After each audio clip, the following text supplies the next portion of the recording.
Hi, everybody. Dan Illman, Mike Beer, quintessential Kentucky Downs card on Sunday, giving away about 20 million, and every field has about 30 horses. Very good betting races if you're so inclined. Here's the field for race number 9, the $1 million Juvenile Fillies.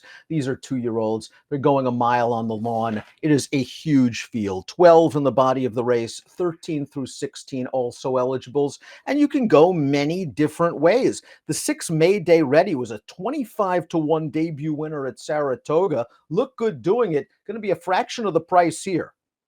Yeah, I mean, listen, who knows how they're going to bet this race, Dan? It's wide open. Again, just about everybody coming off of maiden wins. I mean, there are several horses there, though, who have looked really good so far winning. So I'm not surprised connections want to take a shot at a purse. If they're going to offer it up, you might as well run for it. Bella Veneno, the number 1, 10-1 on the morning line, is going to pick up Irad Ortiz. We'll throw up the Timeform US pace projector and see where a horse like Bella Veneno fits. And it's sort of in the mid-pack mode, and I can understand that, stretching back out in distance. Into the fray, the 11 showed good speed in the debut, but was more of the tactical variety. I think Mean Eileen's on ascend. Yeah, Mean Eileen will be wheeling back here. Nice to know that she can handle this turf course, though, Dan, because she already did it last week, and she looked good winning that race right on the front end. I guess they just have to get aggressive again here and see what happens. We already know she can get the mile. Mayday Ratty rallied from off of a fast pace to win her debut at Saratoga. Might be a similar situation here. Note the LP flag over the number 6's Chiclet. That indicates that Mayday Ready has the fastest Timeform US late pace rating. Bella Veneno's won at 7.5 furlongs already. Did it in the debut. That was around 2 turns at Gulfstream Park. They turned him back last time out at Kentucky Downs. I thought she ran okay, Mike, and I think at least it showed she handles the surface. This barn's been going great guns all year. Kind of feel the same way about it. I mean, it's not like you would watch that last race back and think, she did anything special in there, but she ran fine. And it seemed like she wasn't affected by this odd turf course that she was running over. Her debut was good, Dan, around 2 turns at Gulfstream Park. I don't know. I can't say that I love her in here, but at a big price, I'll probably try to get her in there somewhere because I thought she ran okay in both of her starts. Trainer Joe Sharp seemingly found a really good spot for Mean Eileen on paper for the turf debut last time out, a restricted maiden special weight, and Mean Eileen did the rest. These are legitimate fractions that Mean Eileen is carving out over a testing turf course going a mile. I mean, 22 and change, 22 and change. Frankie Dettori keeps Mean Eileen going. And again, it's always nice to know you can handle this quirky course. It's a huge advantage when you know they can handle it. And now you know she can handle the distance as well. She looked really good winning this race, Dan. Again, listen, it's Kentucky Downs. I'm not interested in trying to create a track profile for this place, but it did seem like speed's been pretty good, that first week, especially. And she was right on the lead there and never really faced a challenge. Bonfils, the number 3, goes out for a very underrated trainer and made a successful turf debut in her second lifetime start when scoring at Colonial Downs. Now, that was a 5/8 of a mile race. I like that she showed improved speed that day, but she is stepping way up in class and distance. Yeah, she is.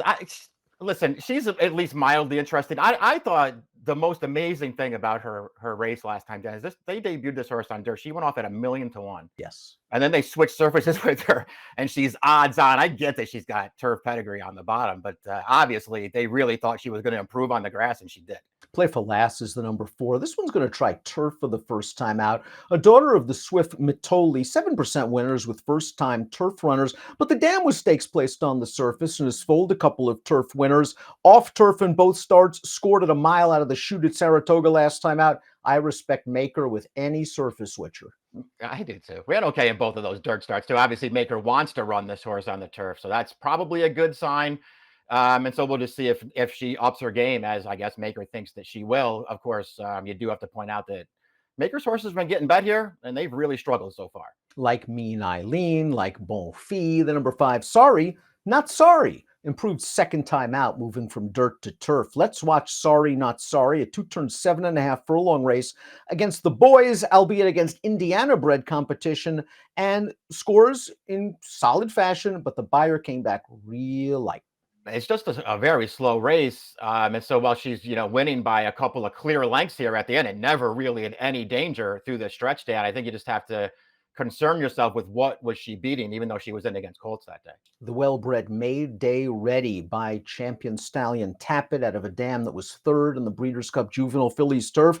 Dismissed at 25-1 in the debut. Got a good setup and a good closer's trip, I thought, under Frankie Dettori here. These fractions were pretty fast over a wet turf course, Mike, but this horse did show some acceleration on the second turn to get into contention and then is just going to hold off the closer. Yeah, I agree. I thought that she ran well in here. Yes, the setup was there for her, but she really ran in this race. Got the right kind of trip, took over through the stretch. This is a heavily favored horse for Brendan Walsh, who's running at her at the end, but she's not letting this horse get by.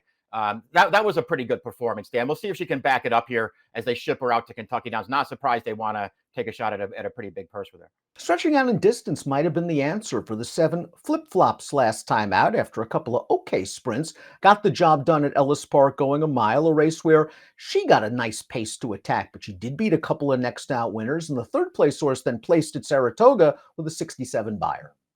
Yeah, exactly. I mean, listen, that third place source that you're talking about, that was the replay that we just watched. That May Day Ready held her off, and then she has since run back again at Saratoga and lost for a third time. So, we'll see what happens. Flip flops and the runner up of that race were the two fillies in that spot with experience. Everybody else were first time starters, and it feels like they had a pretty big advantage there.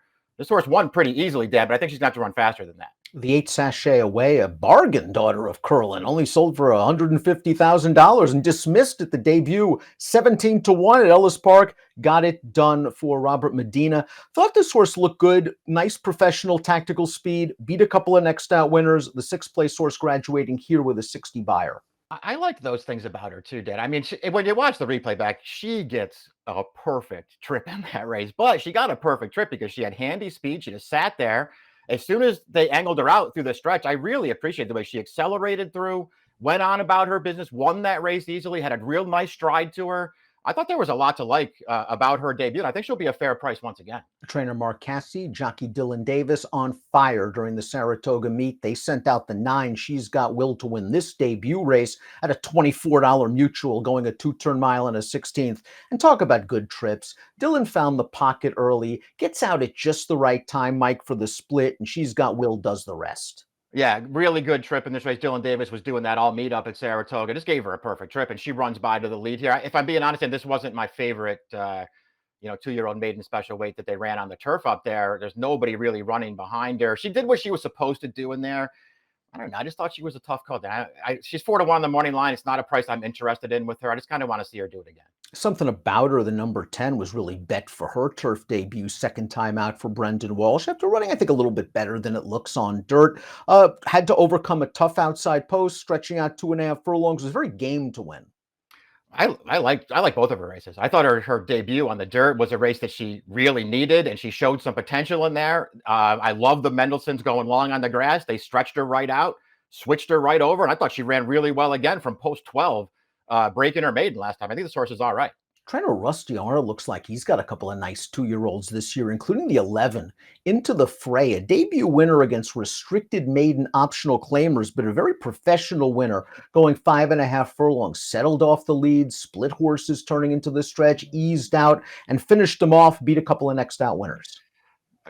Really, really impressive debut, I thought. I mean, just always looked like she was going to win. Even up the backstretch when she's sitting off the pace, you could tell she was going to win, and she steamrolled those horses through the stretch and did it mostly on her own. She got the pedigree to stretch out. Rusty Arnold seems like he brings the right right horses here to Kentucky Downs. I think this horse is pretty dangerous despite post 11.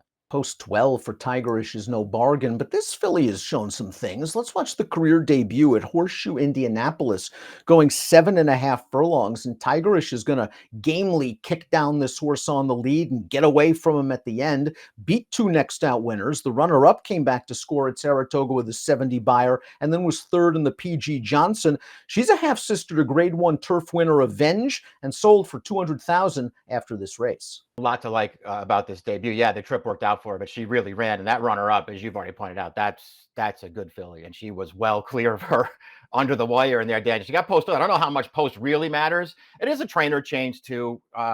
It's something you have to concern yourself with, if only not because Baltus isn't good. He's really good, but Eddie Keneally, he knows what he's doing, and he has his first-time starters ready to go.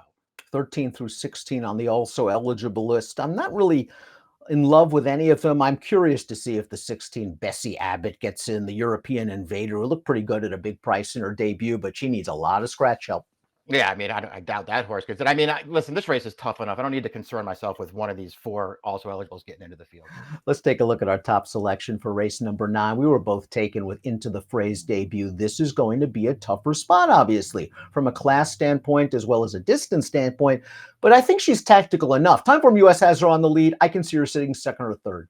Just the way that she, comported herself in that debut, that I don't think that she's going to be, out of there looking for the lead. She was so handy first time out. I think she can get any kind of trip that Corey Lannery wants her to get. I think she's very dangerous in here. The other horse for me was the 10, Something About Her. I like both of her races. Mike's going 11, 10, 1, 8. I'm going 11, 2, 6, 9. We'll see if Into the Fray makes it 2 for 2 in the $1 million Juvenile Fillies at Kentucky Downs on Sunday. Good luck.